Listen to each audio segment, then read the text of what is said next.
Quand on observe le mouvement de l'atmosphère, on comprend vite qu'il est infiniment plus complexe que celui du système solaire. L'atmosphère est un fluide qui possède en chaque point de la Terre et à chaque altitude une vitesse, une densité, une pression, une température, etc. Tout cela varie au cours du temps.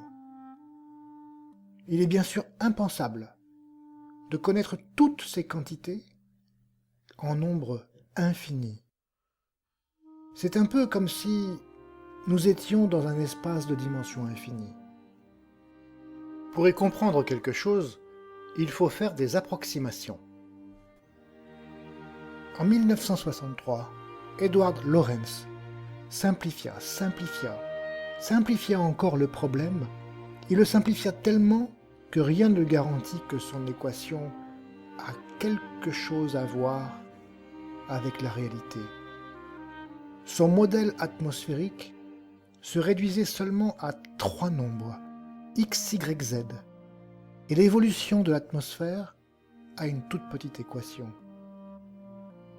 Chaque point x, y, z de l'espace symbolise un état de l'atmosphère, et l'évolution consiste à suivre un champ de vecteurs. Par exemple, mais c'est un exemple seulement, la première coordonnée pourrait représenter une température, la seconde la vitesse du vent et la troisième l'humidité. Ici, il fait froid, le vent souffle et il pleut. Là, c'est le contraire.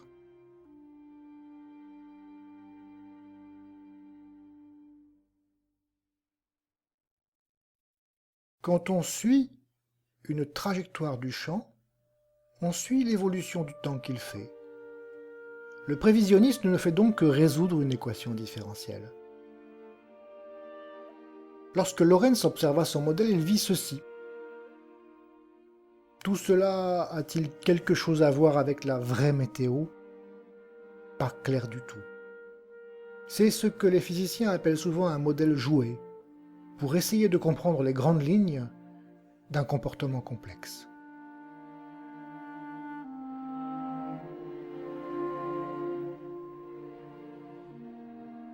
En fait, c'est plutôt ce genre de graphique que Lorentz observait, puisque l'ordinateur dont il disposait en 1963 était bien primitif.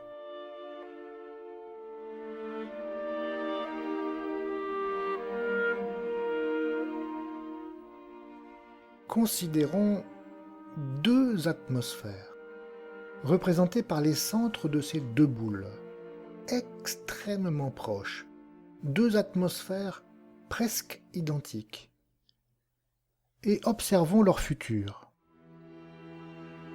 Au début, les deux évolutions restent indiscernables.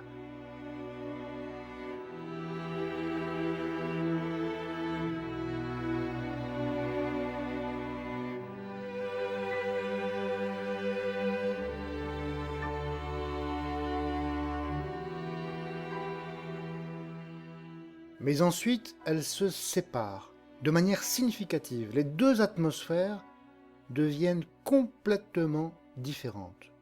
C'est le chaos, la dépendance sensible aux conditions initiales. En 1972, Lorentz devait présenter ses travaux dans un colloque prestigieux. Mais il tardait à envoyer le titre de sa conférence. Alors, l'organisateur, pressé d'envoyer le programme aux participants, choisit lui-même le titre. Prédictibilité. Le battement d'ailes d'un papillon au Brésil peut-il provoquer une tornade au Texas? L'effet papillon venait de naître. Il est malheureusement trop rare qu'un concept mathématique puisse pénétrer dans le grand public. Quelle belle image poétique que celle du petit papillon si fragile ayant une influence sur le monde. L'idée rencontra un vif succès et se modifia peu à peu. Il s'agit toujours d'un papillon, mais il vient parfois d'Afrique ou de Chine. Et il est responsable de catastrophes à New York ou à Chicago. Intéressant. Le cinéma, la littérature, la musique s'approprièrent l'idée. On ne compte plus les films qui sont fondés sur ce principe. Beaucoup d'émotions dans Babel, ce film d'Alejandro González Iñárritu, sorti en 2006. Un coup de feu éclate au Maroc, un incident sans importance mais qui va changer la vie d'un couple d'Américains, d'une nourrice mexicaine, d'une adolescente japonaise, tout un jeu de petits effets et de grandes conséquences, une réflexion sur la destinée humaine soumise au hasard ou à la nécessité. Hélas, ce n'est qu'une moitié du message de Lorentz qui est passé dans le grand public. La théorie du chaos peut-elle se limiter à l'affirmation qu'il est impossible de prévoir le futur en pratique? Comment un scientifique pourrait-il se contenter d'un tel constat d'échec? Le message de Lorentz est bien plus riche.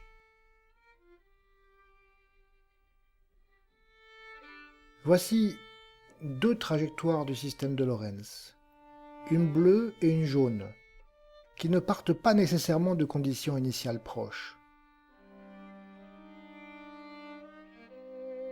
Effaçons, disons, les 10 premières secondes du mouvement et observons la suite.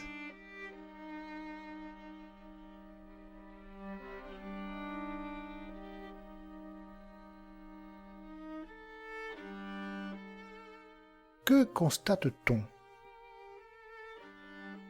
Que les trajectoires sont en effet très différentes. Elles semblent un peu folles et bien peu prévisibles.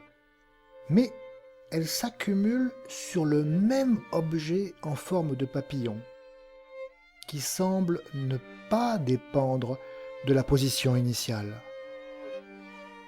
Elles semblent attirées par ce papillon. C'est pour cette raison qu'on parle de l'attracteur de Lorentz. Un attracteur bien étrange. Voilà un phénomène scientifique positif, qui n'est malheureusement pas aussi célèbre que l'effet papillon.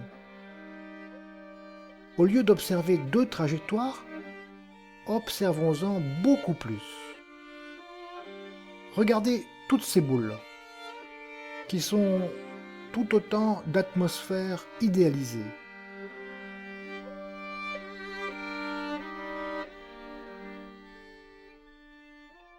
Après un certain temps, elles se sont toutes accumulées sur le même papillon.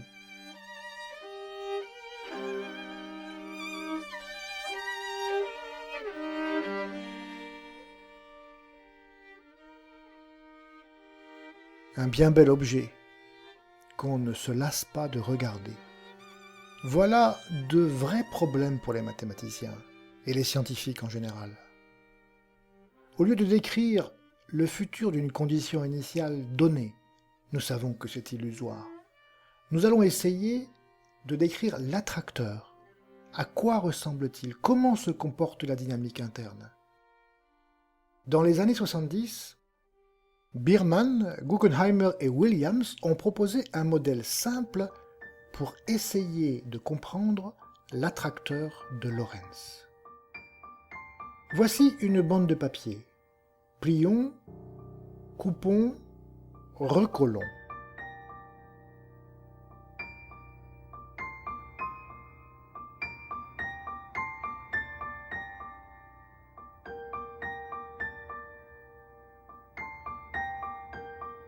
Voilà un objet bien singulier dans l'espace.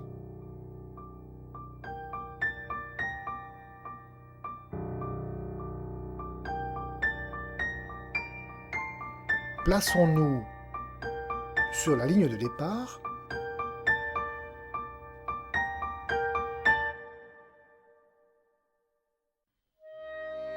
C'est parti. On roule et quelques temps plus tard, on est de retour sur la ligne de départ. Mais on se retrouve sur un autre point, d'où part un nouveau chemin. La position sur la ligne de départ est décrite par un nombre x compris entre 0 et 1. En 0, on est à gauche, en 0,5 au milieu et en 1 à droite.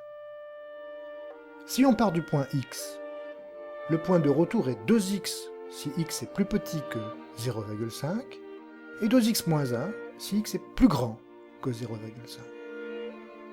Autrement dit, lorsque le mobile se déplace, les points où il rencontre la ligne de départ sont doublés à chaque tour, sauf qu'il faut parfois retrancher 1 si le résultat est plus grand que 1.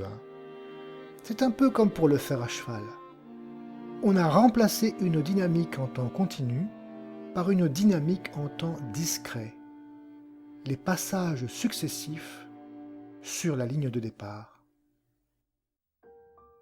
Voyez, on part de 1/3, on arrive en 2/3, puis en 4/3, mais il faut retrancher 1, ce qui donne 1/3.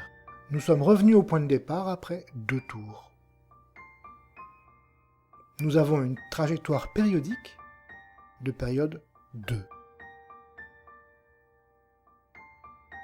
Ici, une trajectoire périodique de période 18. Une trajectoire périodique passe successivement par les oreilles gauche et droite en suivant une certaine suite. Eh bien, on peut montrer que toutes les suites sont possibles. Et bien sûr, il n'y a pas que les trajectoires périodiques. Quelle que soit la suite infinie de gauche et de droite, il existe une trajectoire qui suit cette destinée. Quel est le rapport entre le modèle de Lorentz et celui des bandes de papier?